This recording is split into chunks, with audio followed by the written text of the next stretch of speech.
Bueno, entonces vamos a comenzar. Como les comento, esta es una sesión totalmente introductoria. Vamos a hablar sobre por qué vamos a hablar de Scala. Vamos a hablar bastante de Spark y qué es lo que pretendemos con estas capacitaciones. Les voy a presentar una manera de cómo acceder a los recursos y les voy a presentar los apuntes. Entonces vamos a comenzar. Para las personas que no me conocen, mi nombre es José Luis Chiquete. En Qualtop soy el sitio de la organización y en CIE soy el encargado de proyectos de datos. Vamos a comenzar con los apuntes. Los apuntes están en GitHub.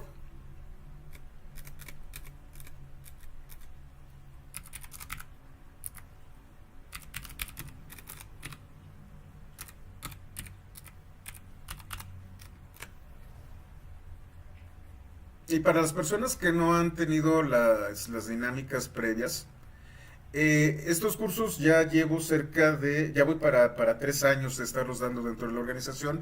Por lo tanto, hay muchísimos contenidos que se crearon anteriormente. Por lo general, todos los apuntes están en GitHub y los videos se comparten a través de la gente de THDO. Creo que por aquí debe de andar Aldair. Hola José, Hola, sí, ¿qué tal? como bien dices, una vez que estos videos se graban, nosotros subimos el contenido a una plataforma, ya sea YouTube, en este caso Vimeo, y se les comparte la liga para que ustedes puedan consumirlo. Gracias, José. Gracias a ti. Y bueno, también por lo general, los apuntes se encuentran en notebooks. En algunos casos ustedes directamente desde GitHub, como lo pueden ver en mi pantalla, pueden acceder a los apuntes y los apuntes son visibles.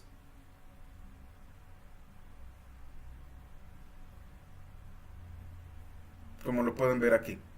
En muchos casos ustedes siguen los apuntes. En este caso es necesario descargar los apuntes y levantar una instancia ¿cómo se llama? De Spark, o si ustedes tienen acceso a Databricks, también utilizar notebooks de Databricks. En este caso, yo doy por sentado de que ustedes no tienen en este momento una instancia de Databricks, y entonces lo que hice fue crear una imagen de Docker que ustedes pueden utilizar. Es por eso por lo que este curso esta sesión es introductoria. Tarda un poco, hay que descargar algunas cosas, eso significa que es un proceso largo y entonces no quiero que se retrasen. ¿Cómo funciona esto? Bueno, para empezar, si ustedes se van a preliminar, se los voy a colocar en el chat.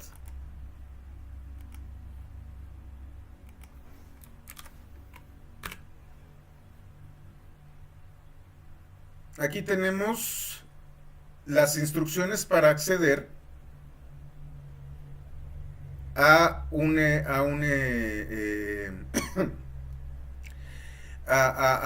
instancia de Docker.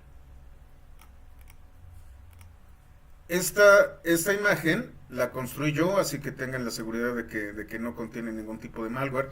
Normalmente reviso todo este tipo de cosas. ¿Y qué es lo que voy a hacer? Voy a generar una instancia de esta imagen, Josesval, diagonal, Pythonista Spark Scala. En esta liga de aquí arriba voy a hacerlo más grande para que lo puedan ver. Aquí, en esta liga,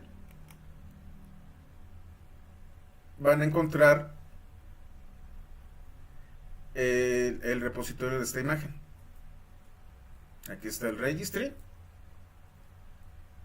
Este es mi usuario y esta es la imagen de Docker que vamos a utilizar.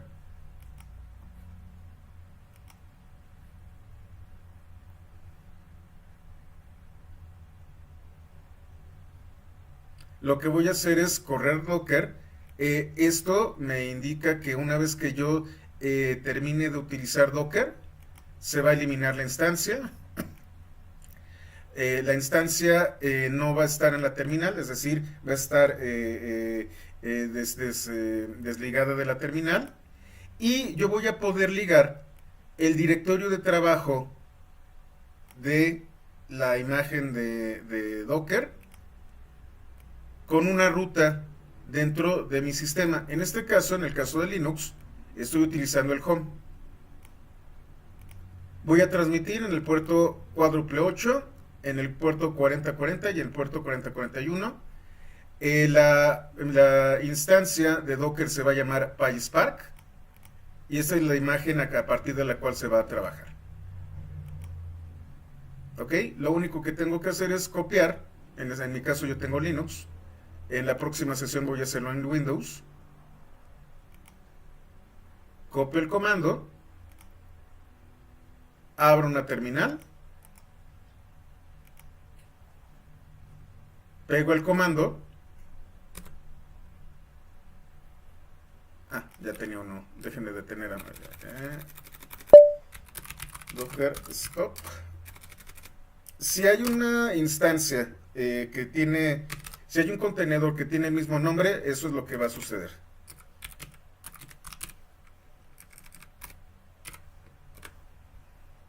Con esto lo detengo y entonces se libera el nombre. De hecho también está al final. Para tener el contenedor, Docker stop, PySpark. Nuevamente.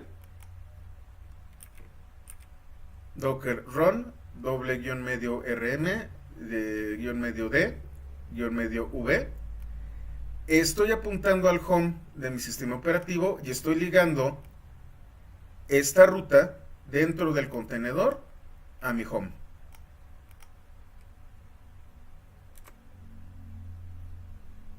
En este momento ya tengo un contenedor corriendo.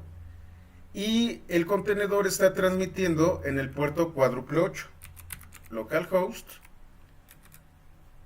cuádruple 8.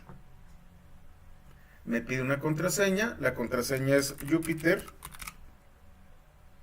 con J mayúscula.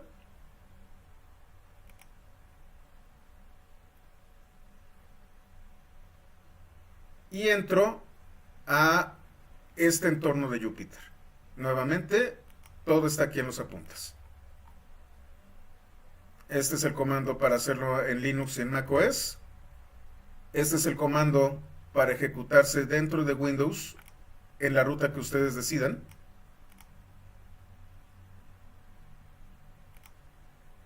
Esta ruta es a donde va a apuntar diagonal home, diagonal Jovian, diagonal work. Aquí está work. Y aquí está mi home.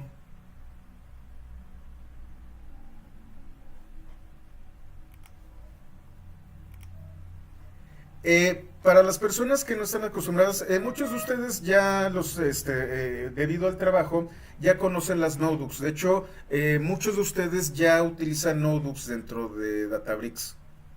En este caso, estas notebooks son creadas a través de un software que se llama Jupyter, con Y.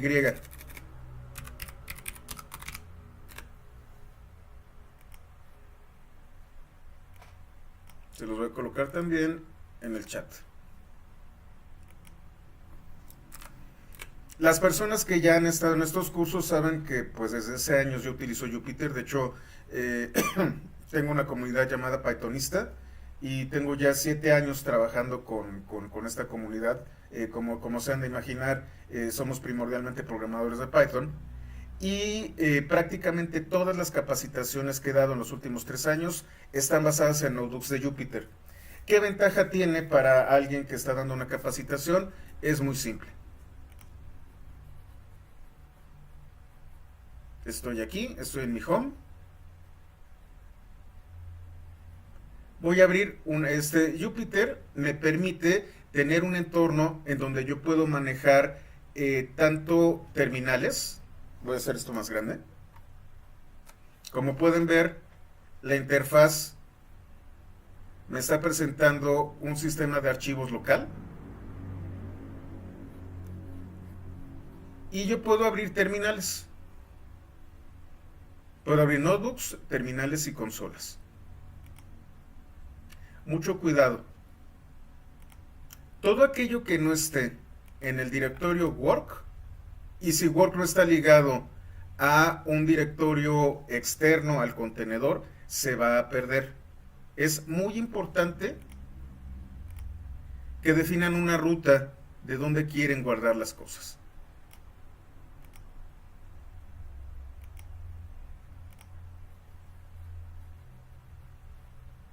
En este caso, yo me voy a Work. Work está ligado al home de mi máquina. Y voy a crear una terminal. Voy a abrir una terminal. Esta terminal es una terminal en Linux.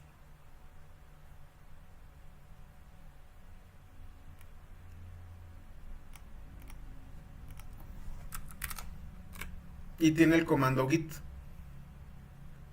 Lo que voy a hacer es clonar los apuntes.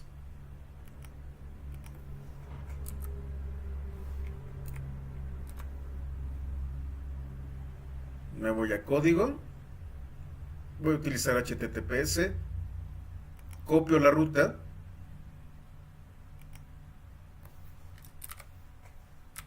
Git.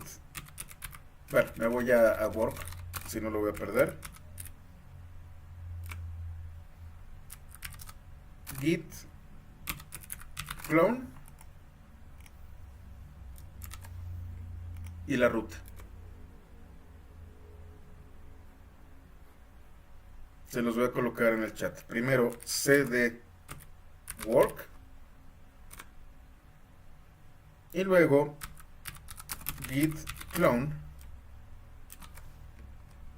y la ruta donde están los apuntes.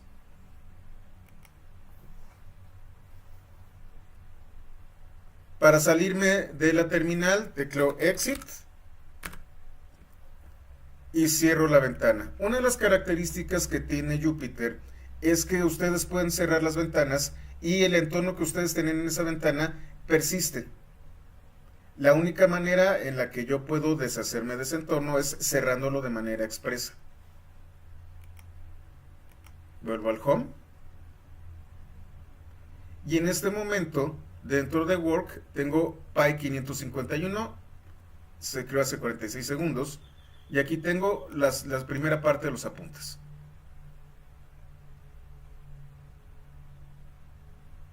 Además de las terminales, Jupyter me permite crear lo que se conocen como notebooks. Una notebook es un documento de texto primordialmente con la extensión IPYNB, en donde yo puedo tener celdas. En este caso, si le doy doble clic,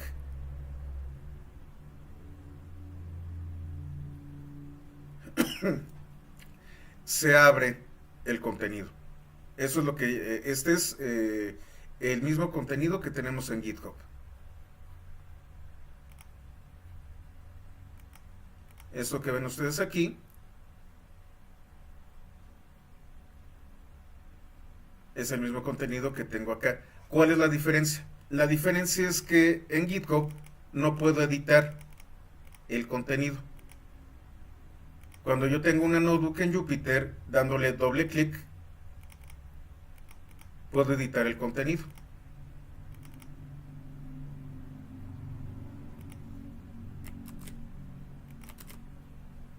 Con Shift y Enter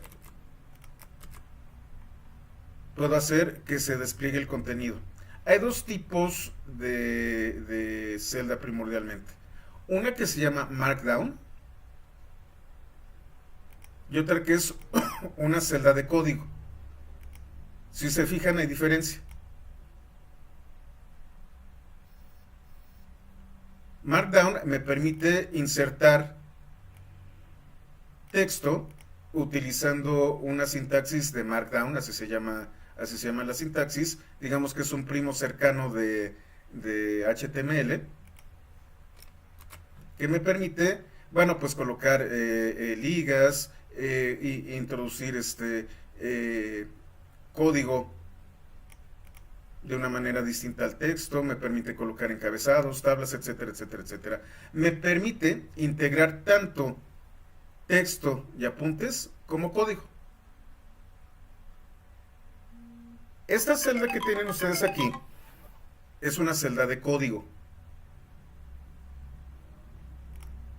Esta celda de código va a ejecutar las instrucciones a través de un intérprete. En la mayoría de los casos, las notebooks van a ejecutar código de lenguajes interpretados, el famoso REPL, el REPL. En este caso, las notebooks pueden tener diversos entornos de ejecución. A estos entornos de ejecución se les conocen como kernels. El kernel por defecto de una notebook es Python.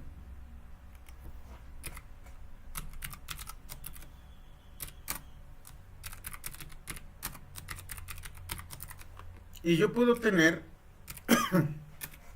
más de una línea de código en una celda.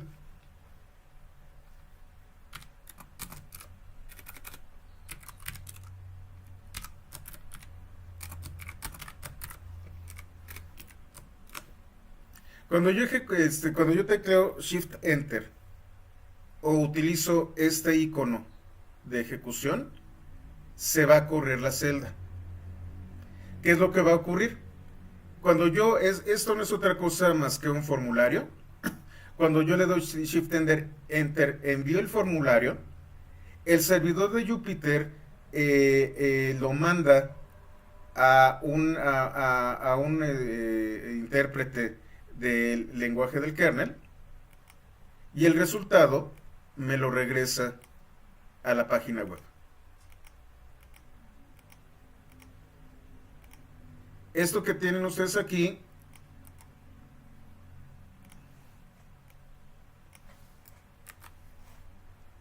es exactamente lo mismo que abrir una terminal,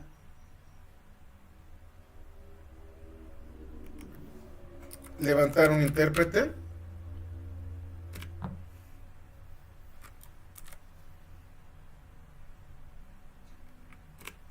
y ejecutarlo. Me faltó copiar el print. Lo que está sucediendo es, en lugar de tener esta terminal y de tener un shell de este tipo,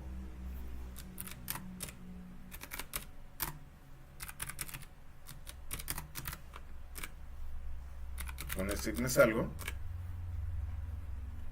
También me salgo aquí con exit. Lo que estoy haciendo es ejecutar directamente desde un entorno un poco más amigable. Yo puedo editar prácticamente cualquier elemento de la notebook. En este caso con las tijeras voy a cortar esta celda. Y otra de las características que tienen las notebooks es que yo tengo, si yo cierro la pestaña, la notebook sigue funcionando. Si ustedes se fijan, aquí dice preliminar y tiene este puntito verde. Significa que la notebook se está ejecutando. Aquí en las pestañas de arriba tengo mi interfaz del sistema de archivos y tengo esta pestaña que me dice qué es lo que está corriendo dentro de mi servidor. Tengo un kernel de Python 3 y tengo una notebook que se llama preliminar que se está ejecutando. Para retomarla, lo único que hago es seleccionarla, ya sea de aquí de Files o de Running. Se abre una pestaña y regreso al mismo punto en el que me quedé. De hecho, bueno, esto lo voy a eliminar otra vez. Con esto guardo mis cambios. File, Close and Shut Down Notebook. Con esto me aseguro de que esta notebook no esté en ejecución.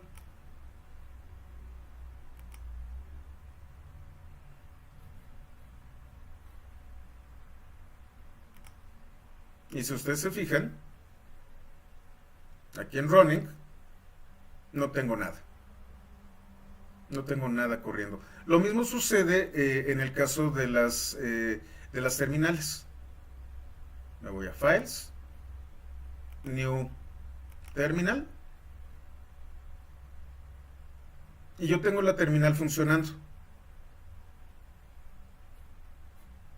Cierro la pestaña y en running la terminal sigue ejecutándose. Yo puedo desde aquí cerrarla tan solo con hacer clic aquí. Eso tiene una gran ventaja. Cuando nosotros estamos haciendo operaciones, sobre todo con datos, y tenemos procesos en ejecución, no debe, y son procesos largos que pueden tardar inclusive horas, no es necesario que yo tenga todas las ventanas abiertas, todas las pestañas abiertas. Puedo cerrar las pestañas y retomarlas en cualquier momento utilizando este running. Esta es una de las grandes ventajas de las notebooks. Voy a abrir, denme un segundo, un segundito por favor.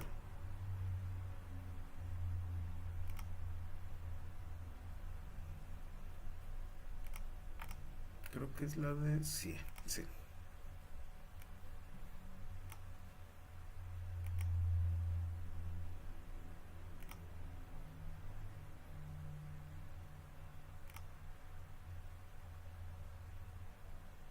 Estoy abriendo en otra ventana Databricks.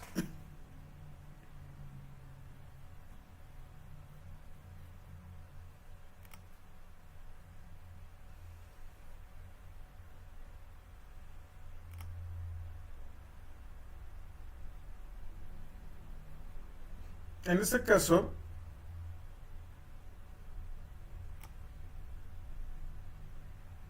Databricks maneja algo muy similar.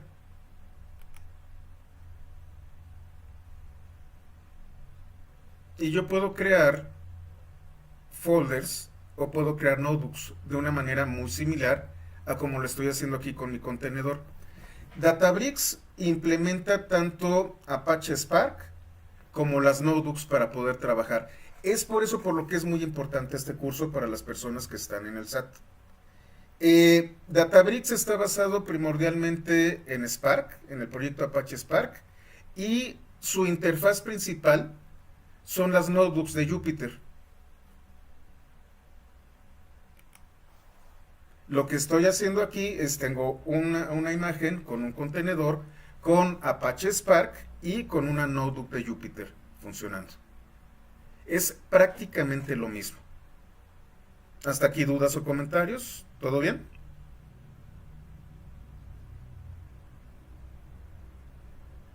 Muy bien, vamos a continuar.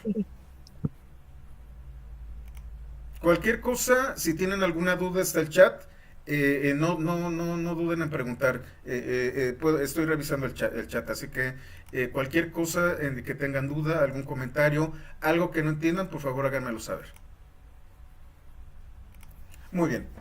Y ahora vamos a entrar a temas. Ya que nosotros tenemos esta imagen de Docker funcionando, que esta instancia de Docker, podemos empezar a trabajar. Y aquí hay algo importante. Como les comentaba, las notebooks, disculpen, las notebooks son algo muy común. En este momento yo les estoy dando una de muchas opciones de cómo utilizar las notebooks. No me voy a meter al proceso de instalación manual de Spark, ni al proceso de instalación manual de las notebooks, pero les voy a recomendar, si ustedes quieren hacerlo, un proyecto llamado Anaconda.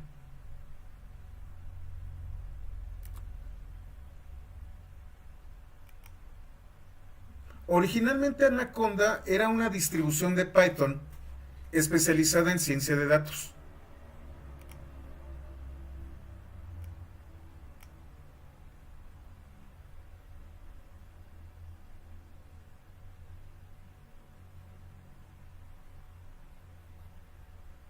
Se los voy a pasar en el chat.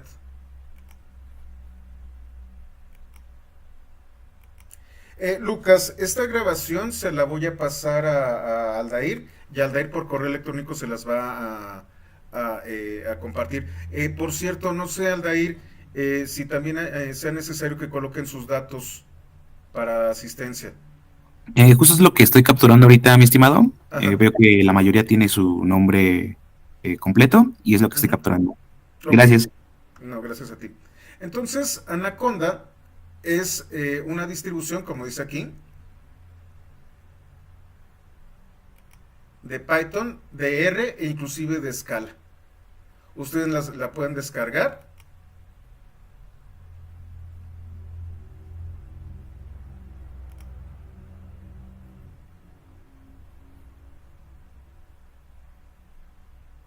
Me voy aquí a descargas y si se fijan, funciona para Windows, para Mac y para Linux. La manera más sencilla de entrar al mundo de la ciencia de datos sin necesidad de entrar a una nube es a través de Anaconda. Yo les recomiendo bastante que se familiaricen con Anaconda porque les facilita mucho la vida. Anaconda, como les comentaba, era originalmente una distribución de Python, pero actualmente maneja R, maneja Scala, maneja las bibliotecas de Fortran, prácticamente todo lo necesario para que ustedes puedan trabajar dentro de una computadora personal o dentro de un clúster utilizando Jupyter, lo pueden hacer a través de Anaconda. Es más, la próxima semana, en lugar de estar en Linux, voy a utilizar Windows y voy a trabajar con Anaconda.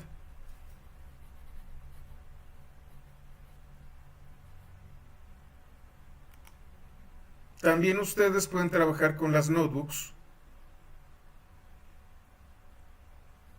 que maneja Anaconda.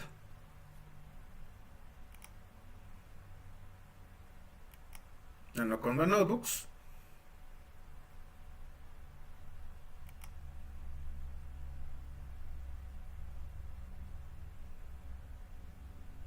Y tienen anaconda.cloud. Y desde aquí pueden trabajar. ¿Cuál es el problema? Denme un momento. Déjenme crear una nueva.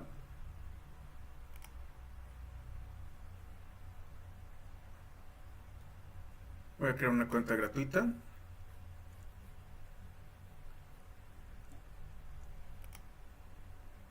Me registro con Google. Voy a utilizar mi cuenta de Qualtop.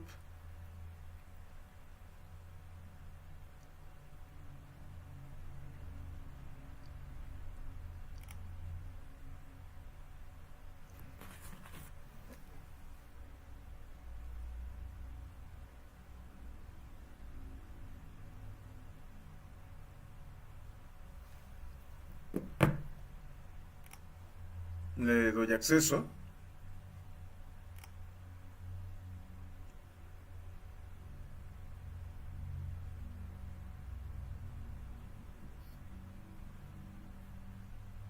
Bueno, habla de las cookies. Bueno.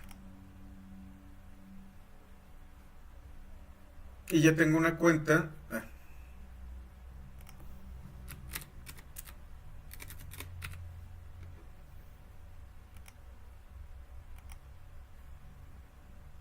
A ver si ya me dio.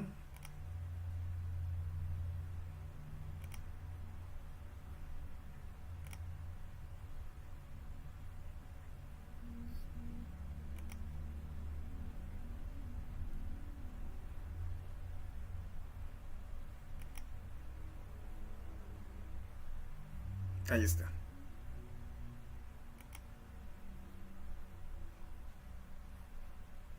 No, creo que no. No me ha dejado. Algo pasa con Google Cloud. Bueno.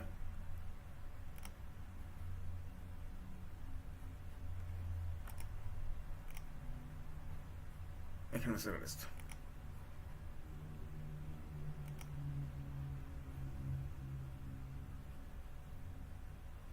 No me deja sin loguearme. Bueno. Denme un segundo. Como esto es en vivo, déjenme intento con mi cuenta de creo cuenta.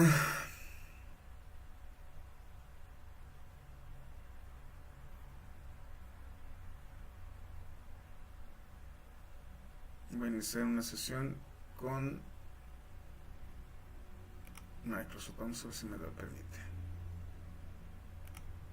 Dame un segundo.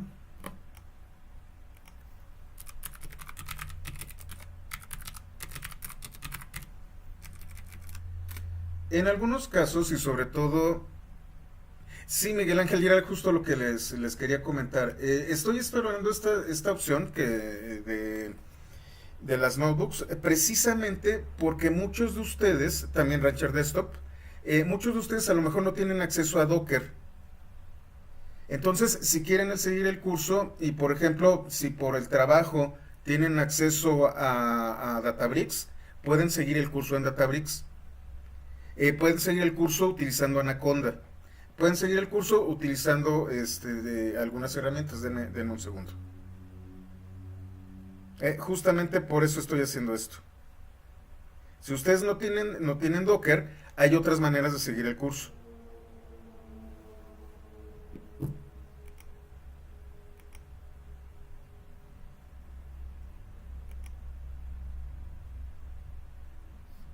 Un momento, me estoy logueando con Microsoft, a ver si se me deja.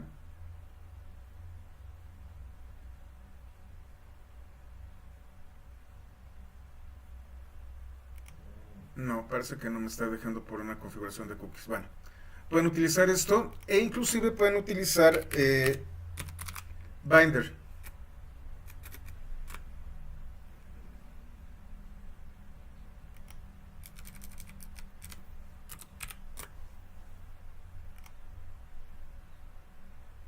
Que también les permite utilizar Jupyter, Nodus de Jupyter. El único problema es que necesitan instalar PySpark y también instalar el kernel de Scala. En el caso del contenedor de Docker que yo les di y en el caso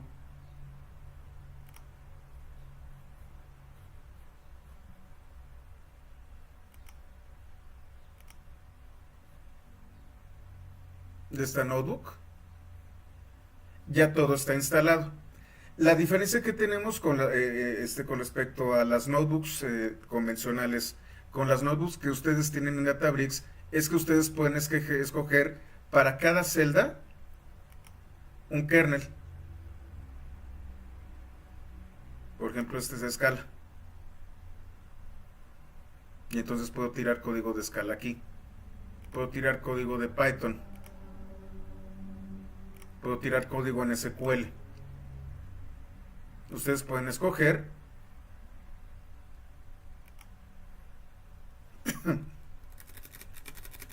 el tipo de elemento que pueden utilizar, el tipo de lenguaje que pueden utilizar por celda.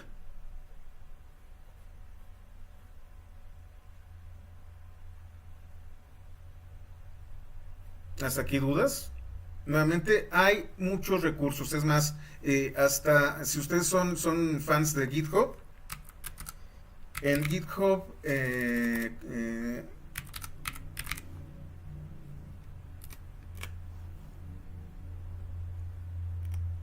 ustedes tienen code spaces. Es más. Y si tienen su cuenta en GitHub, ustedes pueden tener una instancia. Tengan mucho cuidado nada más. No es tiene una capa gratuita, pero si se dan la capa gratuita se las van a cobrar. Entonces tenemos code spaces.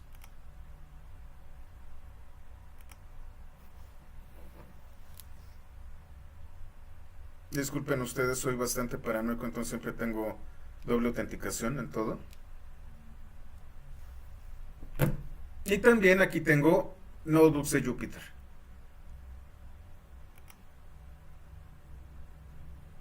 Se genera una máquina virtual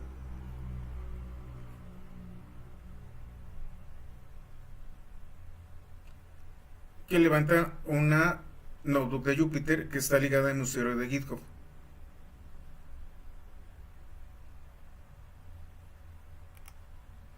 Y lo único que tengo que hacer es clonar el repositorio desde esta terminal. Si ustedes se fijan, estamos utilizando Visual Studio Code.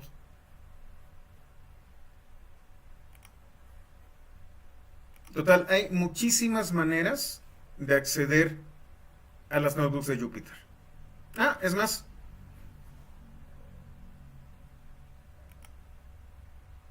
abro Visual Studio Code dentro de mi máquina y yo tengo una extensión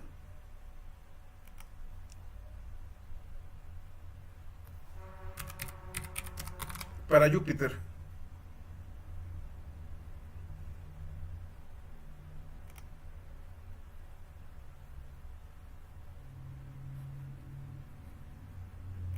Y entonces yo puedo irme al repo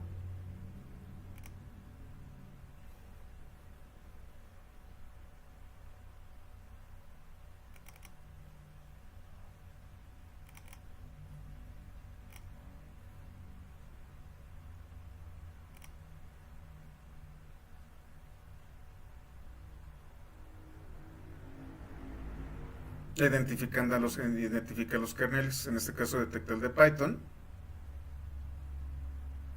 Bueno, lo está detectando. Y tengo otro por aquí que tengo un kernel de Scala.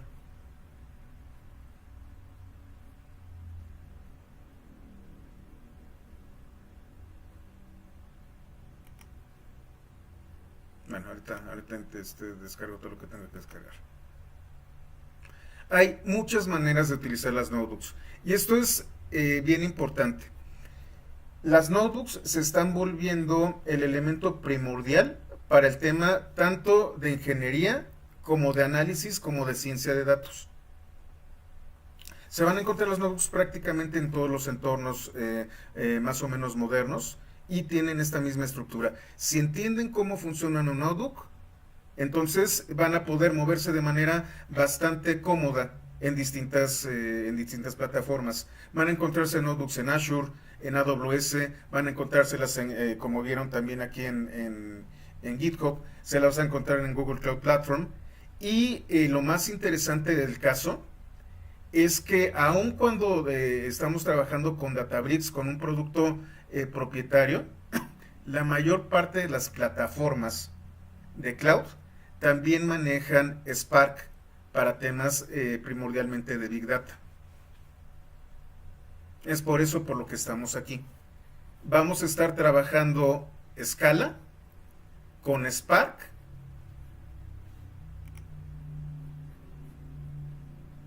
y vamos a utilizar las notebooks. Y entramos en tema. La realidad es que aun cuando el curso habla únicamente de Scala y Spark, vamos a hablar sobre todo de Big Data y vamos a hablar del ciclo de vida de los datos. Otra vez, esta sesión es introductoria, vamos a llegar al capítulo 3 en donde voy a darles una pequeña introducción a Scala y a partir de la próxima sesión entramos de lleno para darles tiempo de poder desplegar sus entornos, si tienen problemas, localizarme, todo lo necesario para que la próxima semana podamos nosotros meternos a nuestra notebook y poder familiarizarnos con el código.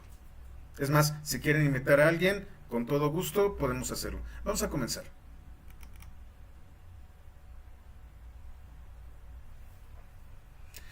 El ciclo de vida de los datos ya los conocemos.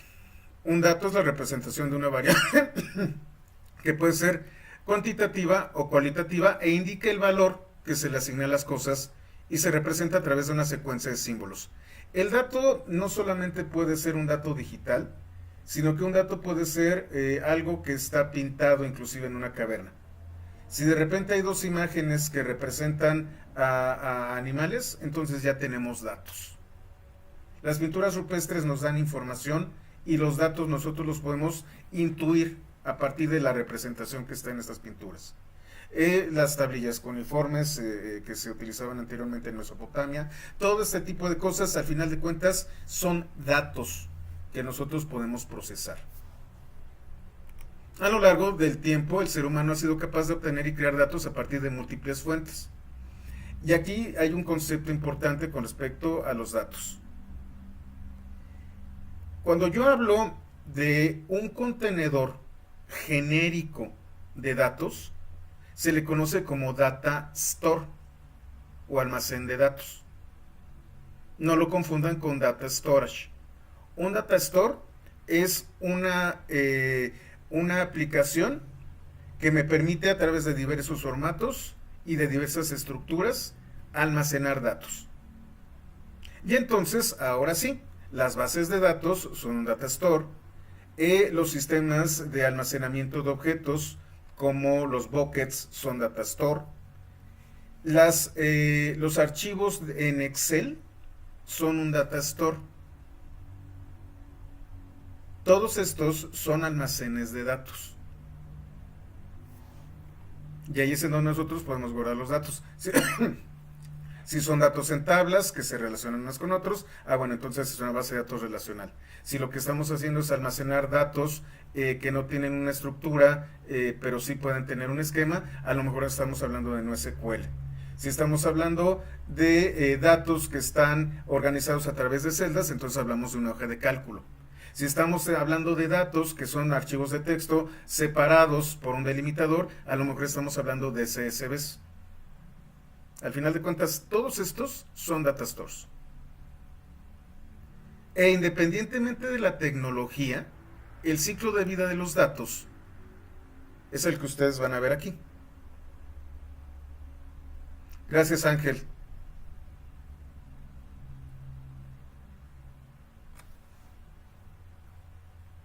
En este caso, los datos se crean, identificamos las fuentes, checamos cómo llega la información, la procesamos, la capturamos, la capturamos, nos hacemos de la información y la procesamos. A mí me gusta mucho utilizar el caso de lo que pasó con el COVID hace algunos años. Estamos hablando de un evento histórico, catastrófico, cientos de miles de muertos, y al final de cuentas, bien o mal, en México nos tuvimos que organizar para entender qué era lo que estaba pasando. El reto de conectarse con todos los hospitales y clínicas para identificar los casos de personas infectadas o fallecidas de COVID fue todo un reto para el tema de la creación de datos. ¿Por qué? Porque, bueno, tú puedes irte al Ángeles del Pedregal y tienen una base de datos en SAP que tiene toda la información de sus pacientes, incluyendo su historial médico. Pero luego te pasas a la clínica del IMSS. Y ahí tienes a una señora de no muy buen humor que guarda el registro de los pacientes en cuadernos. Y luego te vas a la clínica rural, donde no hay registros. Y no solo eso, tienes varios órdenes. Las clínicas rurales a lo mejor le reportan al gobierno estatal. Y tienes aquellas clínicas como el IMSS o como el ISSSTE que son federales. ¿Cómo podías tú tener información puntual con respecto a las personas que estaban infectadas o fallecidas de COVID en tiempo real? El esfuerzo para capturar esta información y tener los datos diarios, constantes, de cómo iba evolucionando la enfermedad en México, fue todo un reto para la creación de los datos. Peor aún, los datos llegan sucios. A lo mejor ustedes no lo han visto, pero si ustedes revisan las series de tiempo sobre todo de CONACYT y del INEGI, se van a dar cuenta de que no son líneas continuas que suben y bajan, no son curvas simples, sino que parece un electrocardiograma, sube y baja, sube y baja. ¿Por qué? Porque los fines de semana no capturaban. Entonces, durante los fines de semana, ese día bajaba el número de infectados y el lunes volvía a subir. Son datos que estaban sucios, son datos que estaban incompletos, que estaban mal capturados, que no llegaban a tiempo. Y entonces se necesitaba procesar la información. Una vez obtenida la información, se analiza.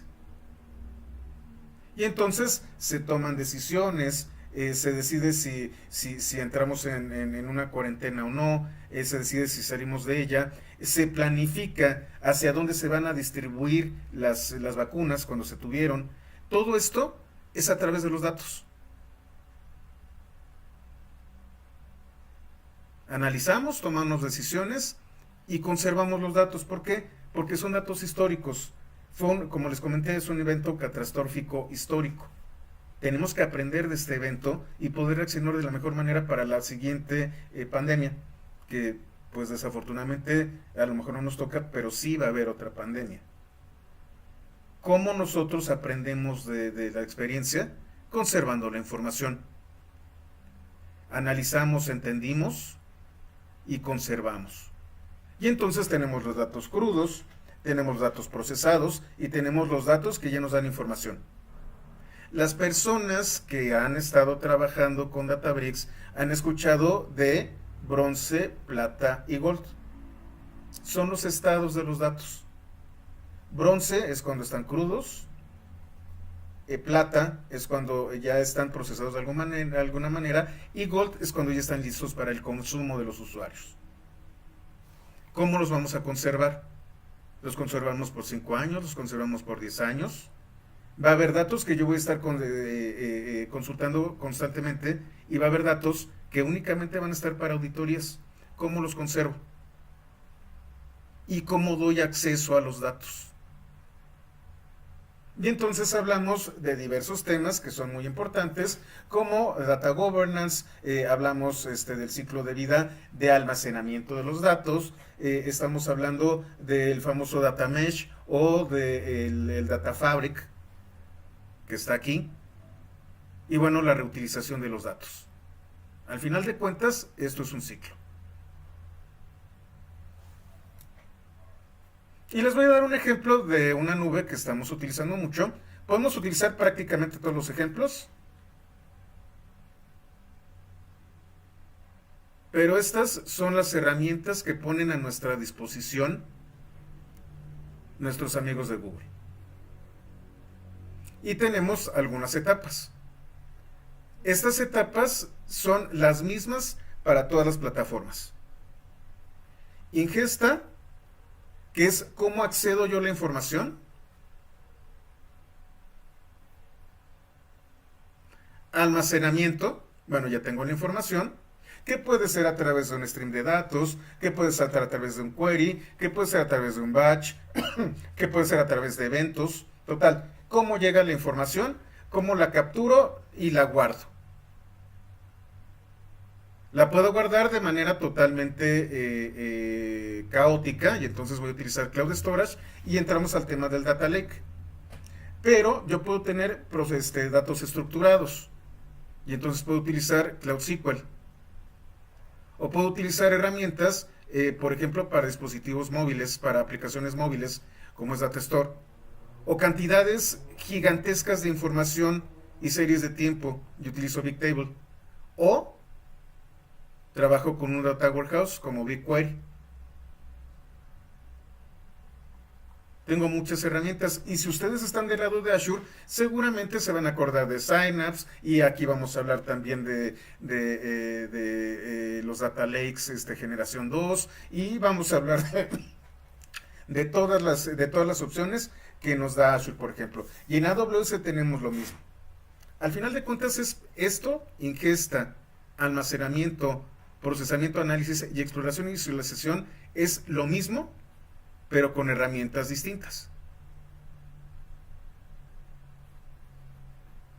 Tenemos ingesta, almacenamiento, procesamiento y análisis, y aquí tenemos muchas herramientas, y exploración y visualización. Lucas, sí, por favor, sobre todo para el tema de la asistencia, sí. Y creo que ya tienes todos los correos capturados, Aldair.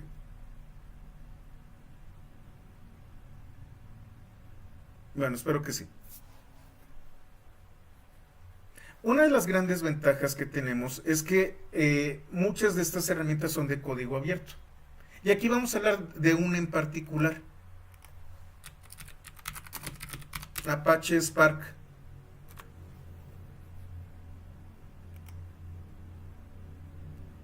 Si ustedes ya tienen cierta edad, cuando se hablaba de Big Data, se hablaba de Hadoop. Hadoop fue el primer esfuerzo para poder procesar cantidades gigantescas de información a través de clústeres de cómputo y almacenamiento. Actualmente ya tenemos más tecnologías adicionales a Hadoop. Y uno de los grandes problemas que tenía Hadoop era el tema del procesamiento y análisis de los datos. Hadoop tenía una herramienta, bueno, un componente que se llama Yarn.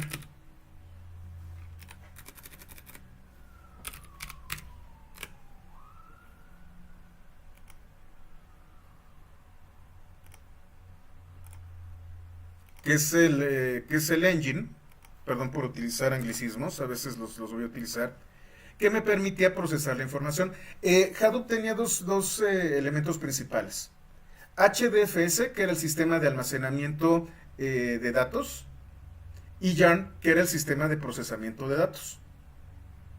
Originalmente, Yarn se utilizaba para el análisis, pero se dieron cuenta de que se quedaba corto, de que para la analítica necesitaban una solución más robusta. Y entonces fue cuando nació Apache Spark. Apache Spark nació originalmente como una herramienta de procesamientos de Big Data. Actualmente Apache Spark cuenta con diversos módulos que me permiten tener mayor flexibilidad con respecto a su uso. Déjenme continuar porque eso es el siguiente capítulo. Miren, aquí tengo las soluciones en Azure. Es lo mismo. Tenemos mis fuentes de datos, ingesta, procesamiento, por aquí tengo almacenamiento, y lo único que cambian son las herramientas. En este caso, Looker, que lo tenemos aquí, es la contraparte de Power BI. Y tenemos, por ejemplo, con MongoDB y algunas herramientas, que es Cloud SQL en el otro lado. Al final de cuentas, son los mismos procesos en distintas herramientas. A partir de esto vienen varias especialidades, donde tenemos ingenieros en bases de datos, relacionales y no relacionales. Tenemos ingenieros de datos, que son los encargados de hacer los ETLs.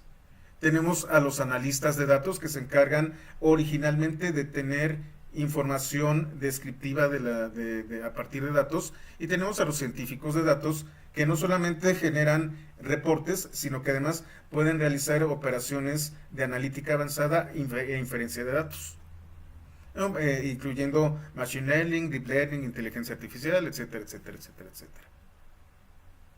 En el tema de ingeniería de datos, entre la ingesta y el procesamiento, yo tengo ETLs, ELTs y ELs. E es para extraer. Siempre que se encuentre en la E significa que hay una fuente a partir de la que voy a extraer los datos. T es transformar. Como yo les comentaba, los datos a veces hay demasiados datos, a veces están contaminados, a veces hay que hacer agregaciones en los datos, y esa es la T. Y bueno, con estos nuevos datos yo tengo que guardarlos en algún lado. Esa es la L. Las modalidades son muchísimas. Esto es el ciclo de vida de los datos de manera muy resumida. Siguiente capítulo.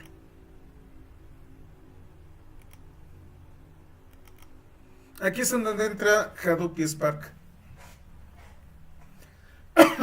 Como les comentaba, Hadoop fue el primer intento para trabajar con Big Data, y originalmente Hadoop funcionaba on-premise, dentro de un clúster de servidores que estaba en una instalación de alguna organización. Y a partir de Hadoop se generó un ecosistema. Tenemos esta arquitectura, en donde yo tengo una capa de almacenamiento de datos, una capa de procesamiento de datos y una capa de acceso a los datos. Y tenemos esta capa que es de gestión. Originalmente, esta era la manera como ustedes accedían a Big Data. Hace 10 años, sí, ya son 10 años, Hace 10 años esto era con lo que ustedes se iban a enfrentar si querían desplegar on-premise su clúster de cómputo para Big Data. Posteriormente nació el concepto de Data Lakehouse.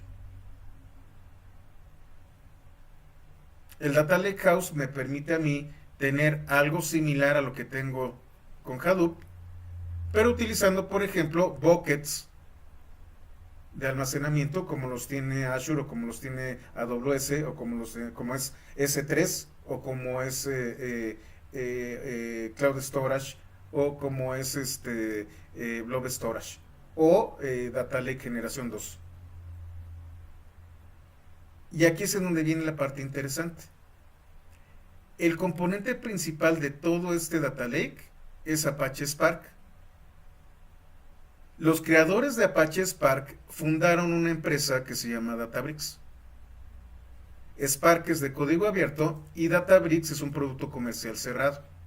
Lo que hace la gente de Databricks es darle mantenimiento y evolucionar Spark como un proyecto de código abierto, y lo mejor de lo que de esta experiencia lo aplican a su producto que es Databricks. Si ustedes conocen Spark, conocen Databricks en la mayor parte de sus componentes. Otra de las grandes ventajas que tiene Apache Spark es que ustedes pueden utilizarlo en otras plataformas. Spark, al ser de código abierto, puede ser desplegado en prácticamente cualquier nube. Apache Spark es una aplicación de cómputo en memoria capaz de realizar operaciones de procesamiento de datos sobre un clúster. Y aquí es en donde viene una parte interesante de Spark. A Spark no le interesa las fuentes ni tampoco le interesa el destino. Tiene operaciones de lectura y escritura, pero para les de contar. Spark lo que hace es cómputo en memoria. Una vez que tiene los datos en memoria, entonces los va a poder procesar. ¿De dónde viene o hacia dónde va? Se puede conectar prácticamente a cualquier cosa. Pero en realidad lo que hace Spark es cómputo en memoria. Fue desarrollado originalmente en la Universidad de California, fue donado a la Fundación Apache, y la gente de Databricks, junto con la comunidad, se encarga de hacer crecer el proyecto.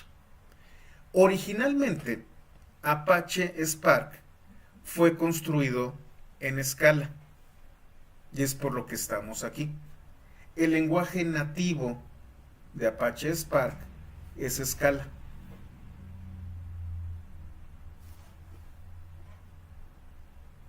Y una de las grandes ventajas es que tiene APIs para diversos lenguajes. De hecho, no sé si se acuerdan, la gente decía que Mauricio me hacía una pregunta sobre si es posible utilizar bibliotecas de Databricks con Java. La respuesta es sí. Al final de cuentas, y lo vamos a ver, Scala trabaja dentro de la JVM y maneja la gran mayoría de las bibliotecas de Java. Y de manera similar, Java es capaz de importar bibliotecas de Scala para sus aplicaciones. Y lo más maravilloso de todo es que Spark está construido con Scala. ¿Qué otras cosas tiene Spark? Bueno, tiene una API llamada Spark SQL, que me permite hacer consultas de SQL directamente. Tiene una biblioteca de Machine Learning que se llama MLlib. Esta la vamos a estar viendo. De hecho, también otra noticia que vale la pena platicar ahorita que estamos empezando el año. El año pasado trabajamos con datos basados en Python. Este año vamos a trabajar con datos basados en Scala y Python. Y vamos a trabajar tanto con la nube de Google como con la nube de Azure y Databricks. Extendemos todo el trabajo del año pasado y nos vamos a enfocar primordialmente a Machine Learning a analítica con gráficas para hacer redes neuronales y meternos con Deep Learning. Y posiblemente, esta no lo creo tanto, hablar de sistemas de streaming. Una de las ventajas que tiene Apache Spark es que al ser una aplicación de cómputo en memoria, es independiente de los medios y de las fuentes de almacenamiento. ¿Esto qué significa? Que Spark puede obtener los datos de una base de datos relacional convencional, como puede ser Postgres o Oracle, puede acercarse a un data lake y traer la información cruda, o puede utilizar un sistema de archivos HDFs de Hadoop, de los viejitos. Total, se puede conectar prácticamente a cualquier cosa que pueda enviar datos.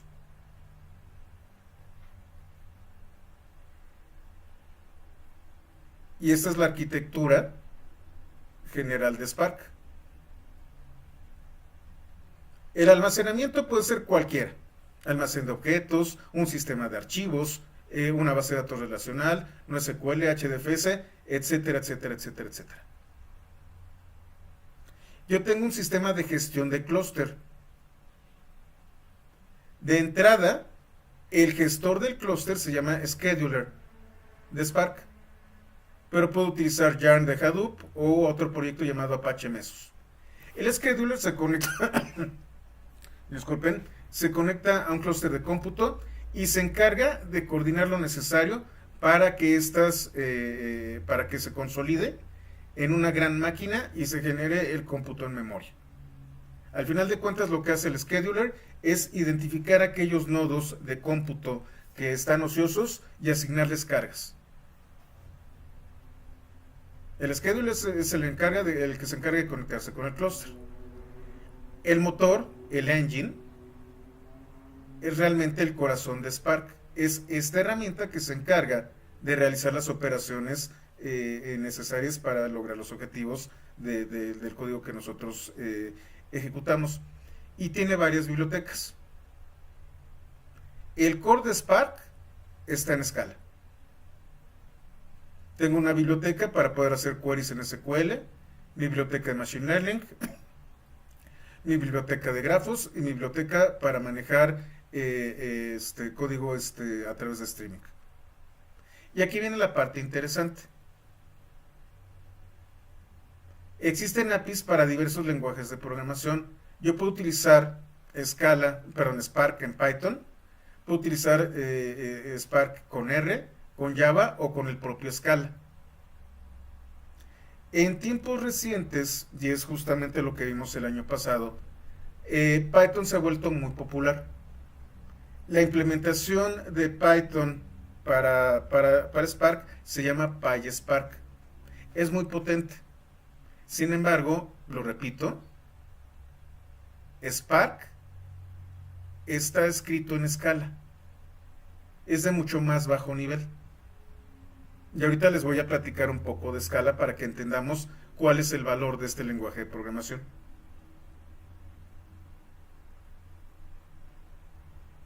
¿Hasta aquí todo bien? Bueno. ¿Cómo funciona a nivel más bajo Spark? Yo les comento, Spark es una herramienta de cómputo en memoria. Ok. ¿Cómo consolido el cómputo? Bueno, yo tengo un gestor de un clúster, que puede ser Hadoop, que puede ser Delta Lake, que puede ser un conjunto de almacenamiento por objetos, que puede ser un sistema de archivos. Perdón, un gestor de... disculpen, perdón, estoy diciendo tarugadas. Un gestor de clúster es el clúster de cómputo. Disculpen, se me fue. El gestor del clúster lo que va a hacer es consolidar todos estos recursos de cómputo para que sean consumidos por una aplicación de Spark.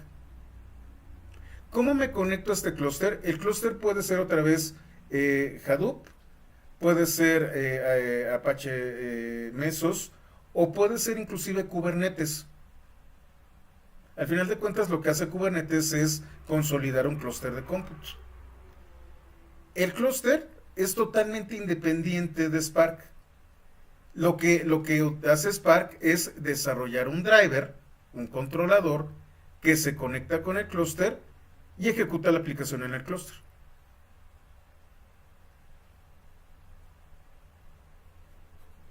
Este driver lo que va a hacer es generar una sesión y dentro de una sesión se va a ejecutar una aplicación.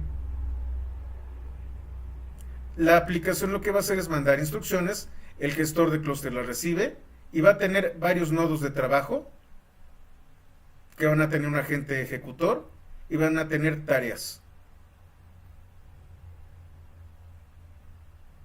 Cómo distribuye las cargas, cómo se encarga de que las cargas sean correctas, de que no haya errores, de que haya orquestación, es problema del clúster. Y estas son otras de las grandes ventajas de Spark. Spark puede correr en un clúster gigantesco o puede correr en una sola máquina. Y es lo que vamos a hacer aquí. El contenedor que ustedes tienen de Docker es una implementación de Spark en un clúster de un solo nodo. Es solamente una máquina. ¿Y cómo accedo yo a una aplicación de Spark? A través de un objeto que se llama Spark Session. Voy a abrir una terminal.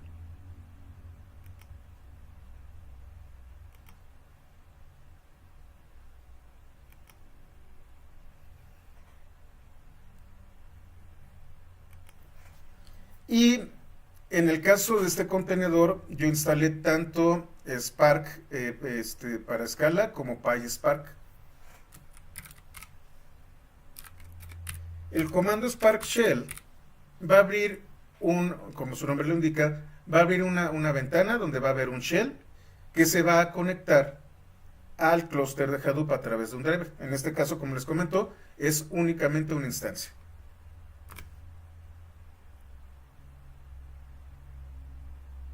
Se levanta Spark. Si ustedes se fijan, puedo jalarlo con R. Se conecta. Y se no encontró una biblioteca de Hadoop, está utilizando una clase de Java.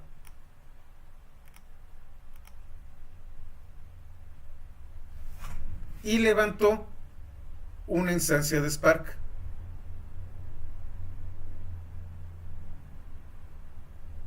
Aquí yo puedo enviar instrucciones a mi clúster para generar una aplicación. ¿Qué tengo aquí? Dice Spark Context Web UI disponible aquí.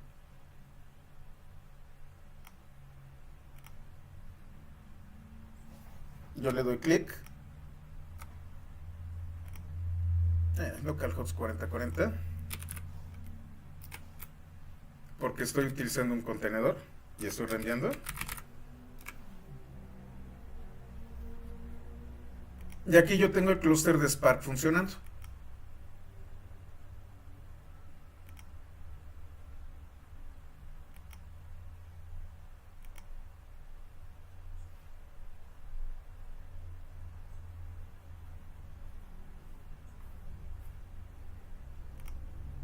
Yo tengo tareas, es decir, cada vez que yo genero una aplicación y doy una instrucción, se generan trabajos, los jobs.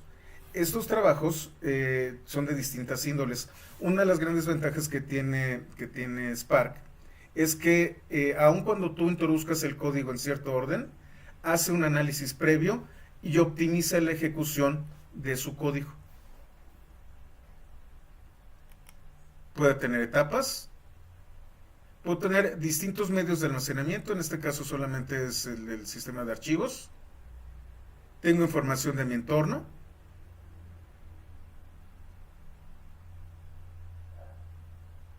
Si se fijan, está en User Local Spark, el home. Y me dice cuántos CPUs tengo. En este caso utiliza la biblioteca de Hadoop.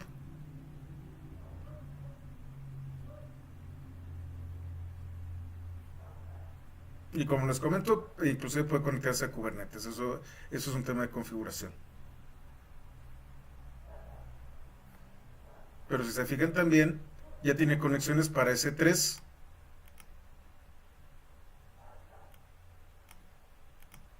O conexiones a través de un sistema de archivos HTTP. O para Azure.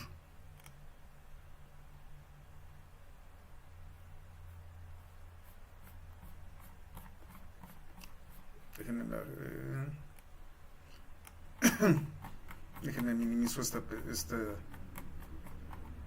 catálogo. Me habla del sistema.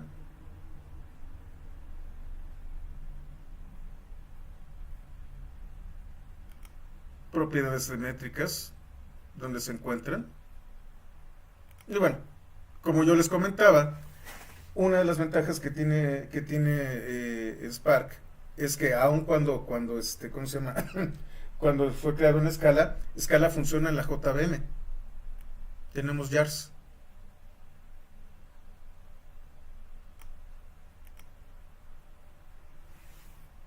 Las bibliotecas de Spark son compatibles con Java y con la JVM. ¿Qué más tenemos?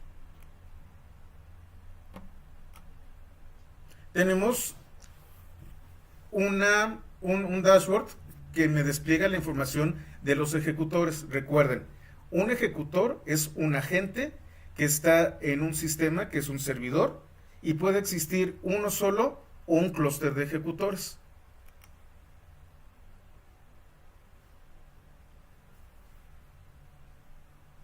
En este caso solamente tengo un ejecutor.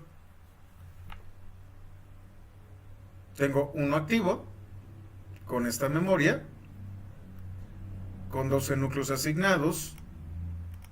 ¿Cuánto ha tardado en ejecutar una tarea? No tengo ninguno que esté muerto. Y en total tengo un ejecutor. Este es el identificador del ejecutor que yo tengo.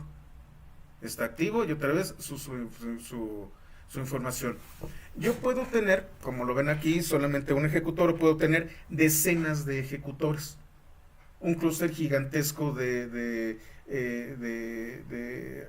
máquinas que estén listas para procesar la información.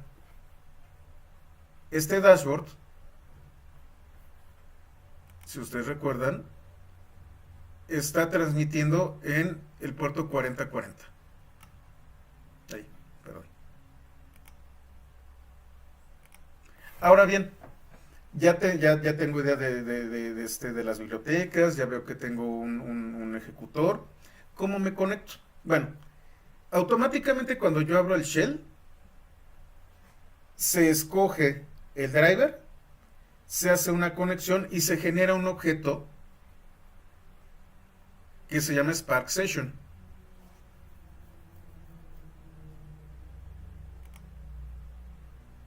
Tengo el contexto, que es lo que contiene la información.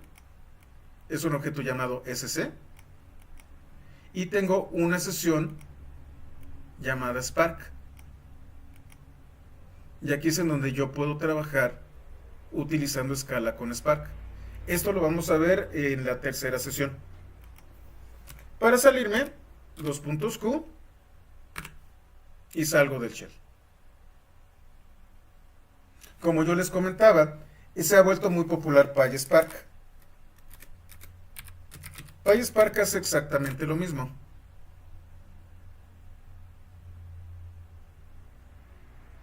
Se conecta a través de un driver, genera la conexión, genera un contexto, pero lo que yo tengo aquí es un intérprete de Python. Y entonces PySpark es para Python y Spark Shell es para Scala.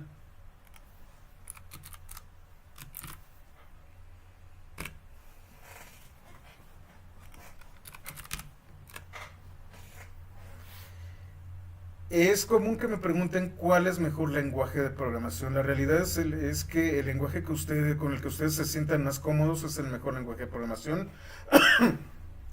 incluyendo hasta PHP. En este caso, Spark me permite escoger diversos lenguajes. Si ustedes vienen del mundo de SQL, van a sentirse muy cómodos. Si ustedes vienen del mundo de Python, van a sentirse bastante cómodos. Si ustedes vienen del mundo de Java, también. Y el lenguaje con el que está construido Spark es Scala. Si ustedes quieren sacarle todo el potencial a Spark, que de hecho no es tanto, a decir verdad ya está muy optimizado para todas las APIs, pero si ustedes quieren trabajar con el lenguaje original de Spark y tener las menores capas de abstracción, es con Scala.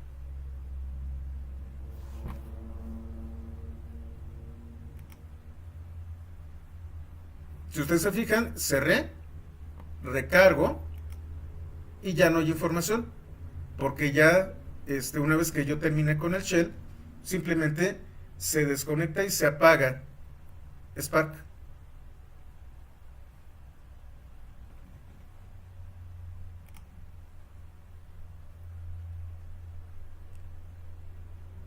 Ahora vemos la observabilidad, los ejecutores, PySpark, etcétera, etcétera. Se van a encontrar, y esta es otra de las cosas que es también el motivo de esta capacitación, se van a encontrar mucha bibliografía de PySpark. Python, como les comento, se está volviendo muy popular, es muy fácil de utilizar. Scala no es tan popular. Y entonces mucha gente está utilizando Python como el lenguaje para la ciencia de datos. Esa es otra recomendación y fue por eso por lo que creé esta comunidad pythonista. La realidad es que sí, Python se está volviendo un lenguaje muy importante para datos. Aun cuando vamos a trabajar con Scala, les recomiendo que aprendan Python. No está de más.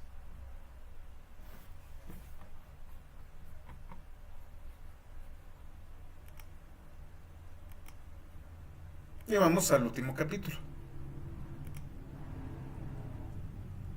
En este caso vamos a tener varias etapas. Vamos a tener esta etapa introductoria en donde hablamos de lo que es Spark. Vamos a hablar un poquito de Scala. La próxima semana vamos a mojarnos los pies con Scala. Son solo 4 sesiones, entonces va a ser relativamente rápido lo que veamos. La próxima sesión nos metemos directo con Scala. Serían las siguientes 2 sesiones con Scala. Y la última sesión estaríamos trabajando con Spark y Scala.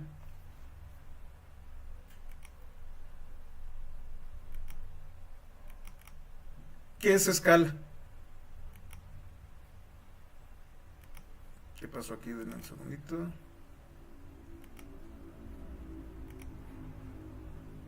No sé si detuve. Sí, creo que detuve el contenedor. Ahí está.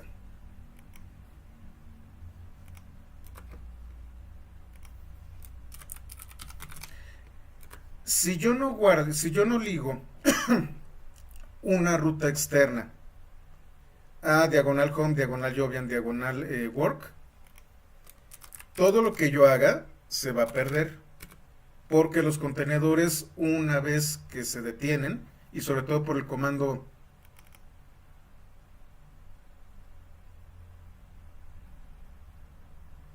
_rm, son destruidos. Toda la información que no esté en diagonal home, diagonal Jovian, diagonal work, y esta ruta no esté ligada a una ruta externa, desaparece con el contenedor. Mucho cuidado con eso.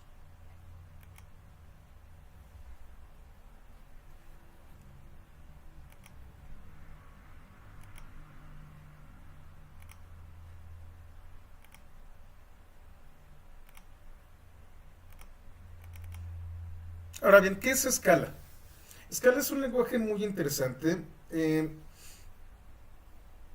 Soy crítico de Java. La realidad es que no es de mis lenguajes favoritos. Y creo que no soy el único. Una de los retos que se ha dado con respecto a la JVM es dar opciones que no sean exclusivamente Java. Una de las grandes ventajas y una de las grandes virtudes que tiene este proyecto de Java es que la Java Virtual Machine me permite utilizar otros lenguajes de programación además de Java. Scala es un lenguaje de programación de propósito general, es decir, Scala puede ser utilizado para aplicaciones web, puede ser utilizado para datos, puede ser utilizado para videojuegos, puede ser utilizado para prácticamente cualquier cosa. Existen programas de lenguajes de programación de propósito específico. Por ejemplo, un lenguaje de propósito específico es R. R fue creado primordialmente para estadística. Java, Python y Scala son de propósito general, pueden hacer prácticamente cualquier cosa.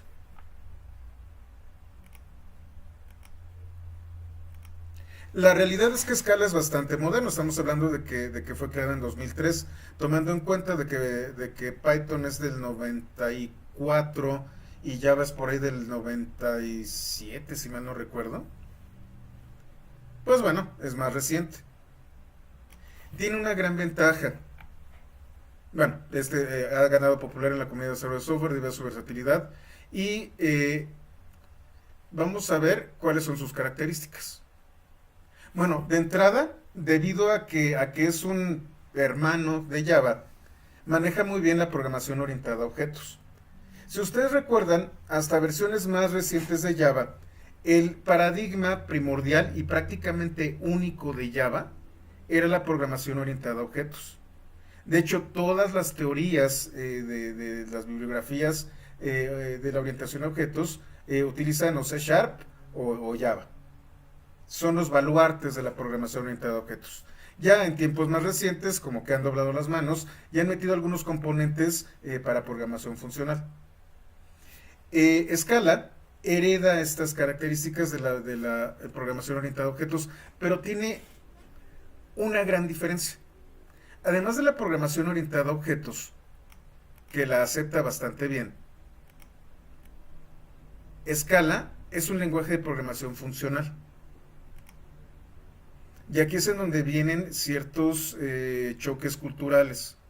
Aquellas personas que están acostumbradas a programar orientado a objetos pueden entrar en pánico con lo que van a ver.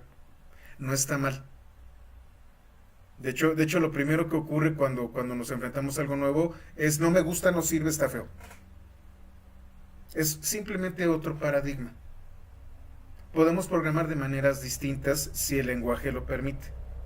En el caso de Scala, es un lenguaje de tipo funcional. ¿Qué lenguajes funcionales conocemos? Lisp,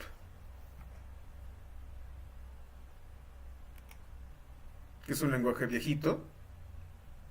Tenemos, por ejemplo, uno que es más conocido, Haskell.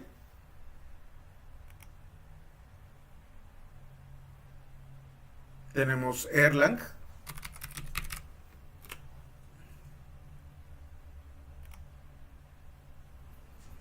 Y tenemos uno que utiliza también el Vim, que se llama... Ay, se me fue el nombre.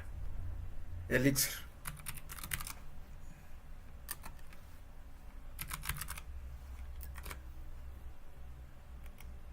Elixir está basado en Erlang. Y son toda una familia de lenguajes 100% funcionales. Como sucedía con Java, Java era 100% orientado a objetos. Elixir, Erlang, Haskell y Lisp son lenguajes 100% funcionales. Hay lenguajes intermedios. Un lenguaje intermedio, por ejemplo, es JavaScript. JavaScript, aunque ustedes no lo crean, fue antes un lenguaje funcional que un lenguaje orientado a objetos. Y ese es el problema de JavaScript. Es un lenguaje incomprendido. La realidad es que empezó siendo un lenguaje funcional, con muchas ventajas para este tipo de paradigma, pero como su primer nombre es Java, todo el mundo pensaba que era orientado a objetos. Si ustedes se han programado en JavaScript, pues se han dado cuenta de que no. Solamente hasta las versiones más recientes de ECMAScript, las 6, las 7 y en adelante, es cuando ya empieza a volverse un lenguaje orientado a objetos un poco forzado, pero ya ajustándose. Un término medio entre el lenguaje funcional y orientado a objetos es JavaScript. Otro es Python. Y tenemos a escala, que de manera muy eficiente logra conjuntar ambos mundos, tanto programación orientada a objetos como programación funcional. Y vamos a ver unos ejemplos. No nos vamos a ir sin ejemplos. Otra de las grandes ventajas es el tipado. A diferencia de lenguajes como Python y JavaScript, que tienen un tipado, ¿cómo se llama? Se me fue el nombre. Flexible. En el caso de Scala, los tipos de datos son estrictos. Si ustedes definen una variable bajo de cierto tipo, esta variable va a continuar siendo de ese tipo. En el caso de Python, las variables pueden cambiar de tipo. Eso es una gran ventaja, la que tiene Scala. Al final de cuentas, cometemos menos errores si tenemos tipado estricto. Otra de las características que tiene es que permite la concurrencia y el paralelismo, y es por eso, por lo que es tan buena para generar clústeres. Inclusive mejor que Java, aun cuando está basada en la JVM, la concurrencia y el paralelismo son disculpen, perdonen, no he terminado de recuperarme de una tos. Son la concurrencia y el paralelismo. Es por esta característica, por la que se utiliza Scala para Spark. Tiene una gran biblioteca y tiene un gran ecosistema. La realidad es que están creciendo bastante. Y sobre todo, con Spark y otro proyecto llamado ACA, que me permite hacer sistemas distribuidos, Scala ha crecido.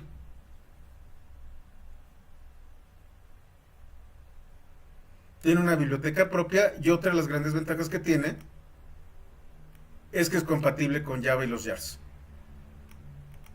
Los desarrolladores pueden utilizar bibliotecas de Java directamente en los proyectos de Scala y al revés.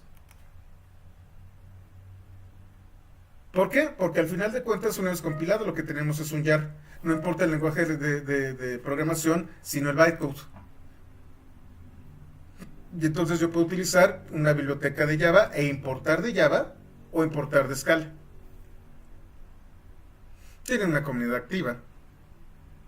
Y en conclusión, Scala es un gran lenguaje de programación. ¿Cuál es el problema que tiene Scala?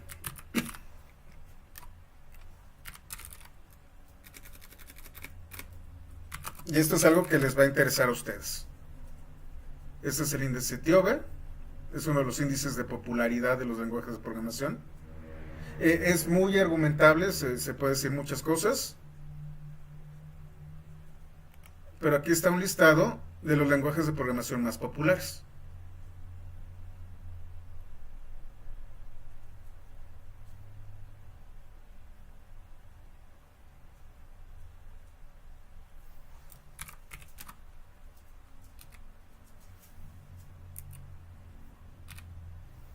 Scala está en el lugar 37.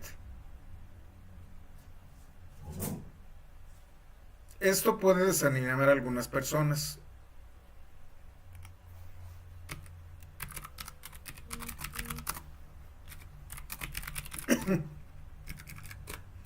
Pero el estudio de salarios de Software Guru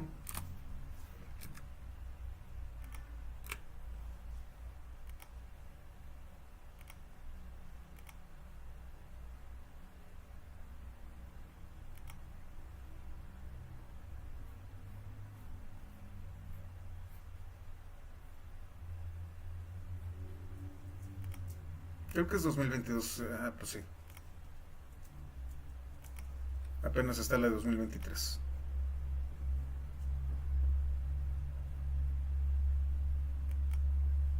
A ver si está aquí.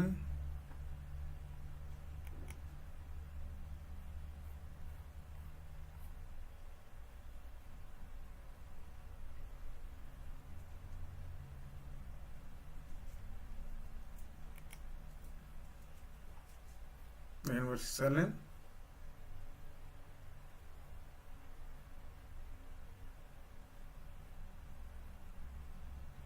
Creo que no está aquí. Ahorita lo checo. Según la encuesta de salarios de Software Guru, Los mejor pagados eran Scala, Rust y Go, me parece, sí, si mal no recuerdo.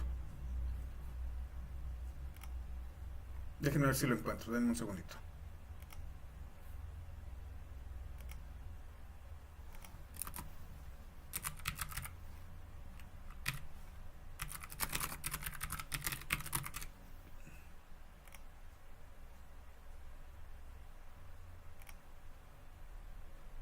Este es 2020, déjenme ver si...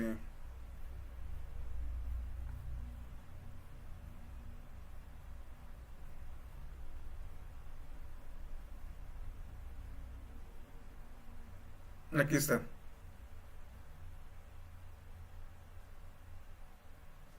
Este es viejito, este es 2020, pero Scala estaba entre los mejor pagados.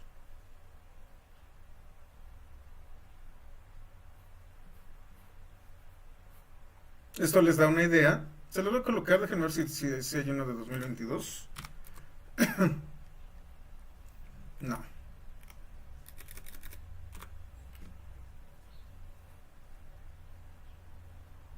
no creo que no.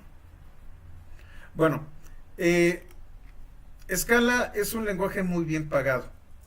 Elixir también es un lenguaje muy bien pagado.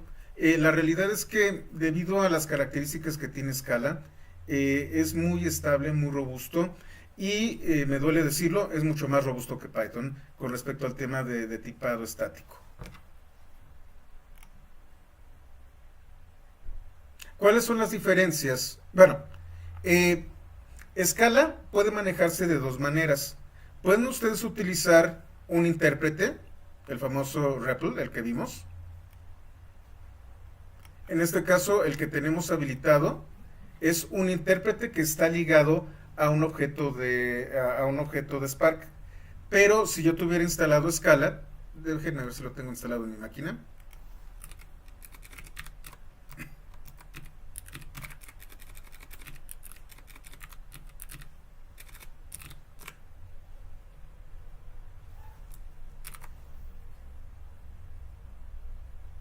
Yo tengo un intérprete en donde puedo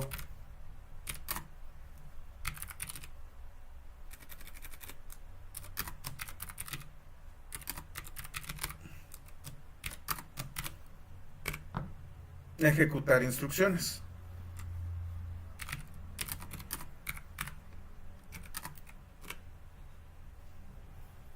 Si ustedes se fijan, el intérprete infiere el tipo de dato.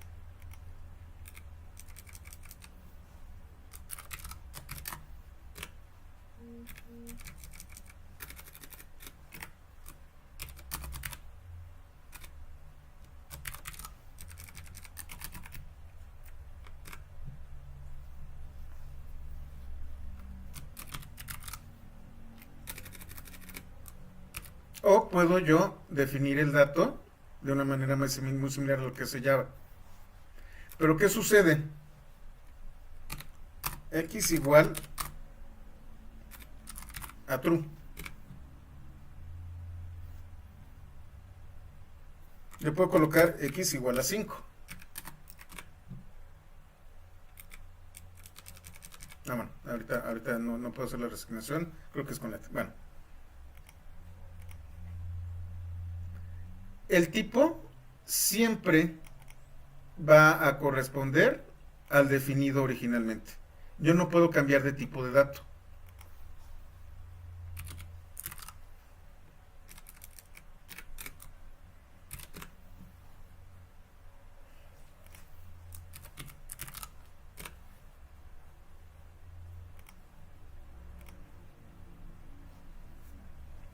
Yo puedo utilizar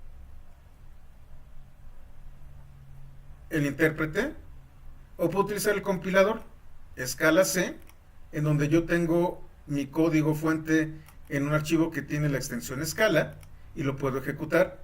Va a generar un archivo class y este archivo class se ejecuta con el comando Scala.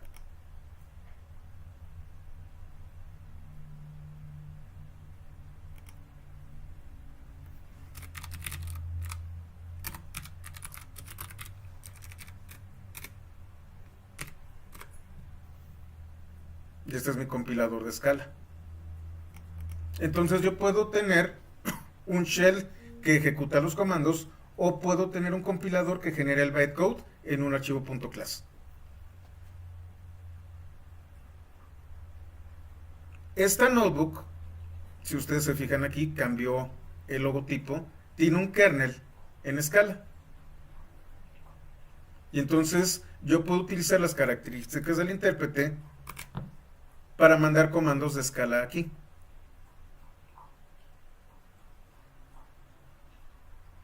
¿Cómo se comparan? Ay, es 8:30, ya me quedan 10 minutos, voy rapidísimo. ¿Cuáles son las diferencias entre Java y Scala? La sintaxis es más concisa. Digamos que estamos hablando de versiones previas. Las versiones más recientes de Java ya están aprendiendo un poquito del error y se están volviendo un poco menos pesadas. Pero por ejemplo, aquí yo estoy definiendo un objeto, ni siquiera una clase. Y el objeto tiene este método.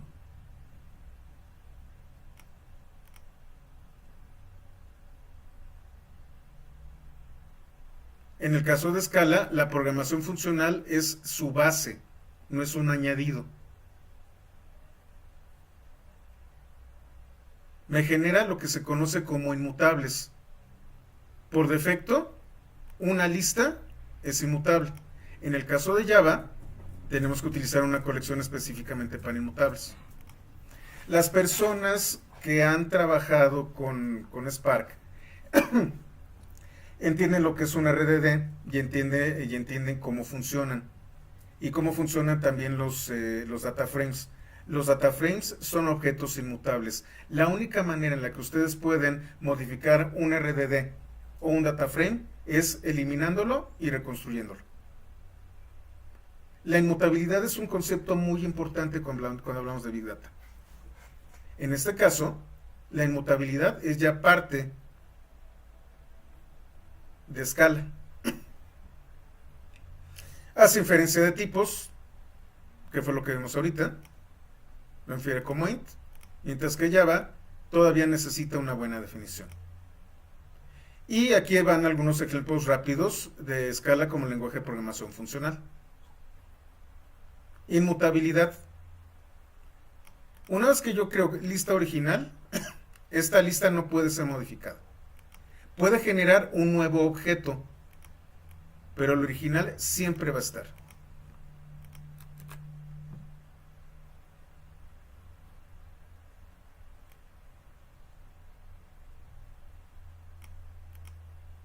Yo no puedo modificar.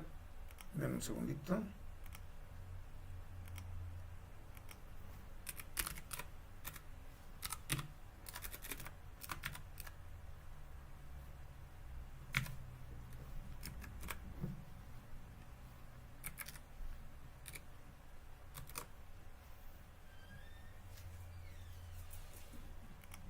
Bueno, en este caso no tiene parámetros. Bueno, ahorita lo checo.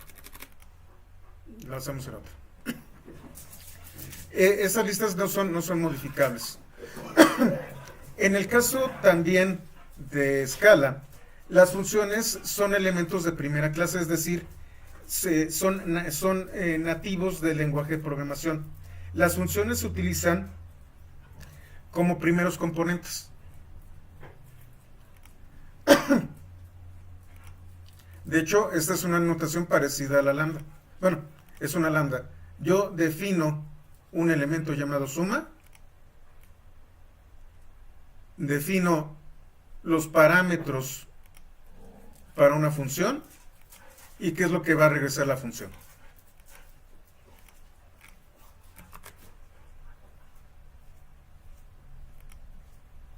Si ustedes se fijan, aquí se genera una lambda.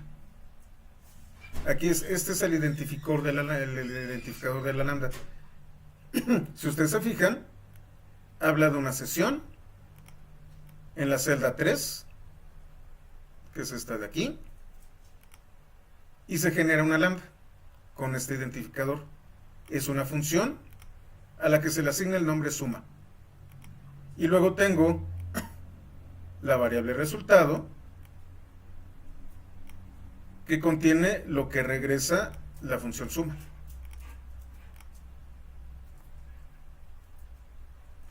Otra de las características que tiene Scala como lenguaje funcional es que puede recibir funciones como argumentos y regresar funciones como resultados.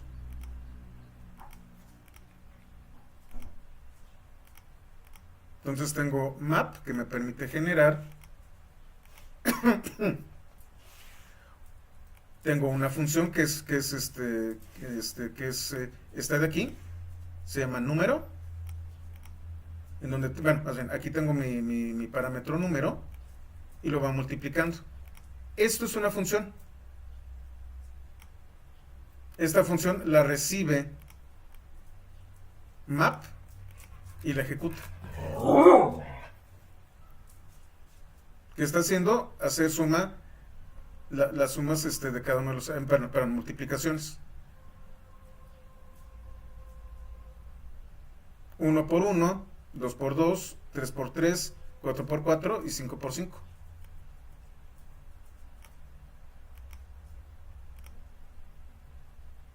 Esta es una función y la podemos modificar. Por ejemplo, y esto ya es otra función. Ahora los está sumando.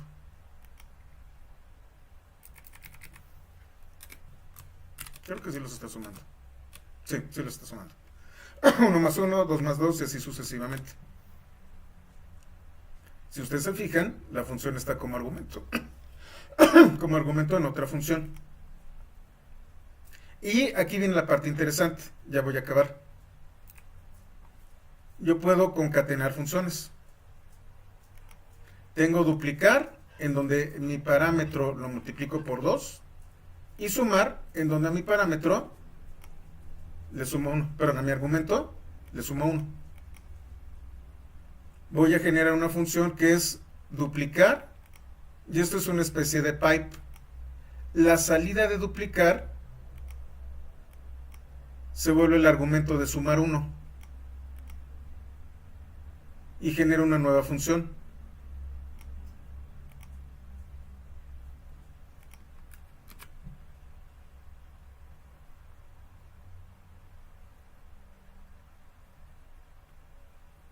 Es una nueva lambda construida a partir de las otras.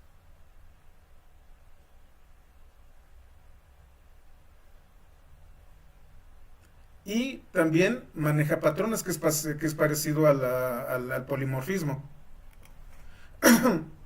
Yo genero el thread, que es una especie de clase abstracta llamada forma.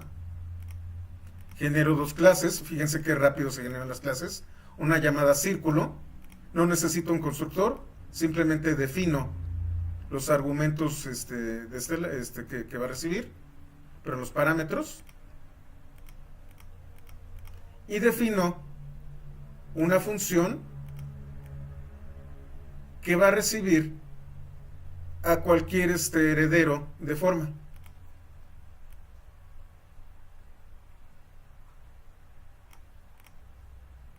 Tengo match, en donde yo puedo identificar un patrón en particular. En el caso de que sea una instancia de círculo,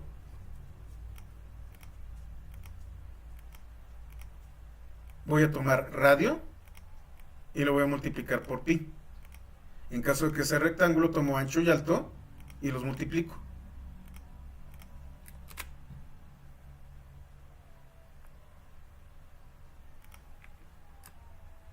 Instancio rueda